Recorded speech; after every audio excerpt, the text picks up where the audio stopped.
কৃষক কার্ড পাওয়ার পর থেকেই ভাইরাল টাঙ্গাইলের কবির হোসেন। তার বেশ কিছু ছবি ছড়িয়ে পড়ে সামাজিক যোগাযোগ মাধ্যমে।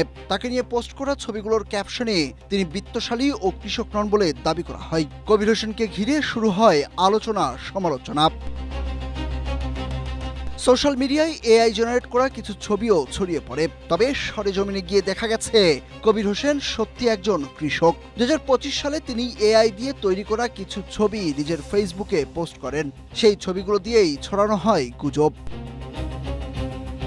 কবির হোসেন টাঙ্গাইল সদর উপজেলার ঘারিন্দা ইউনিয়নের উত্তর তারুটিয়া গ্রামের বাসিন্দা। তিনি কৃষিকাজের পাশাপাশি কৃষকদের জীবন ও বিচিত্রা নিয়ে কন্টেন্ট তৈরি করে ফেসবুকে আপলোড করেন। তার ফেসবুকে এমন অসংখ্য কন্টেন্টও দেখা গেছে।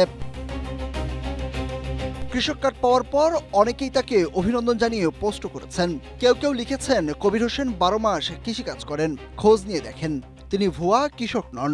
এদিকে ফ্যাক্ট চেকার প্রতিষ্ঠান রিউমার স্ক্যানারও তাদের ফেসবুক পেজে কৃষক কবির হোসেনের স্যুট পরা ও বিদেশ যাওয়ার ছবি এআই দিয়ে তৈরি বলে জানিয়েছে।